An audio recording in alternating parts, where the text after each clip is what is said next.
পঞ্চগড়ের প্রধান খনিজ সম্পদ ভূগর্ভস্থ পাথর। প্রতি বছর এখান থেকে হাজার হাজার মেট্রিক টন পাথর উত্তোলন করা হয়। সারা দেশের প্রয়োজনীয় সিংহভাগ পাথর পঞ্চগড় থেকে সরবরাহ করা হয়ে থাকে। এই পাথর দিয়ে নির্মিত হয় বাড়িঘর, রাস্তাঘাট, সেতু, কালভার্ট। প্রতি বছর ভারতের উজান থেকে নেমে আসা বন্যার পানিতে নদীগুলো বয়ে নিয়ে আসে বিপুল পরিমাণ ছোট ও মাঝারি আকৃতির পাথর ও কয়লা, যা সারফেস ডিপোজিট হিসেবে জমা হয়ে মাটির নিচে পাওয়া যায়। পঞ্চগড়ে সামগ্রিকভাবে 50 থেকে 60 বছর ধরে কয়েক হাজার পাথর শ্রমিক পাথর উত্তোলন করে আসছেন। পঞ্চগড় থেকে প্রতিদিন 200 থেকে 300 ট্রাক পাথর রপ্তানি হয়। নদীর বুকে লুকিয়ে থাকা এই পাথর, বালি আর কয়লা সম্পদকে কেন্দ্র করে কিভাবে বদলে দিতে পারে দেশের অর্থনীতির চিত্র, তা জানাবো আমাদের সহকর্মী মেহেদী হাসানের ভিডিও চিত্রে। চলুন শুরু করা যাক। সমগ্র পঞ্চগড় যেন পাথরের খনি। এখানে মাটির নিচে প্রাকৃতিকভাবে পাথরের সন্ধান মেলে। পঞ্চগড়ের উল্লেখযোগ্য নদীসমূহের তলদেশে কিংবা সমতল ভূমি খনন করলেই পাওয়া যায় পাথর।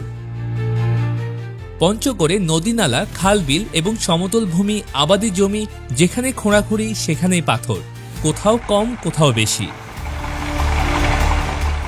পঞ্চগড়ে মূলত মহানন্দা, করতোয়া, তালমা, তীরনই, ডাহুক সহ বিভিন্ন নদীতে পাথর উত্তোলন করা হয়। এসব নদীর উৎস ভারত। মহানন্দা নদী আঁকাবাঁকা পাহাড়ি পথ পেরিয়ে বাংলাদেশে প্রবেশ করে বাংলা বান্ধা থেকে শুরু করে তেঁতুলিয়া পর্যন্ত দুদেশের সীমানা দিয়ে প্রবাহিত। এই নদীর এপারে তেঁতুলিয়া, ওপারে ভারতের শিলিগুড়ি। একটু দূরেই ভারতের রেল স্টেশন ও বাগডোগরা বিমানবন্দর। ফুলবাড়িতে রয়েছে স্লুইস গেট। ভারতীয় কর্তৃপক্ষ কখনো স্লুইস গেট বন্ধ রাখে, আবার কখনো খুলে দেয়। খুলে দিলেই পানির স্রোতে বিভিন্ন আকৃতির প্রচুর নুড়ি পাথর ভেসে আসে। বছর ঘুরে নদী ও আবাদি জমি থেকে পাথর উত্তোলন করা হয়।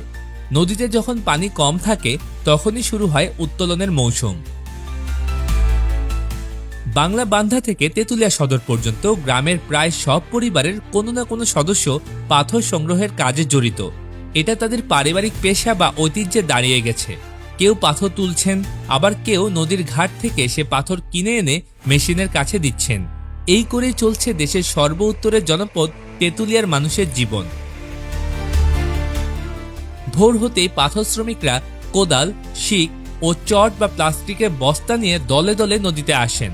প্রথমে লোহার শিক দিয়ে পানির নিচে খুঁচিয়ে দেখা হয় পাথর আছে কিনা।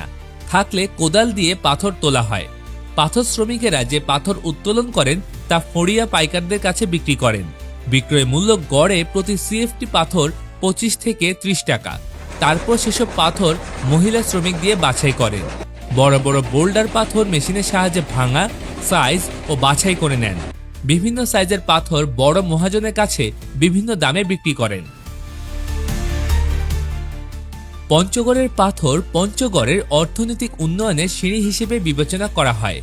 পঞ্চগড়ের পাথর উত্তোলন এবং এর সরবরাহ বাণিজ্যিক আকার ধারণ করে যমুনা সেতু নির্মাণ পরবর্তী যোগাযোগ ব্যবস্থার উন্নয়ন, চা বাগান, চা ফ্যাক্টরি, জেমকন, জেম জুট ও অন্যান্য ব্যবসা প্রতিষ্ঠা হওয়ার কারণে।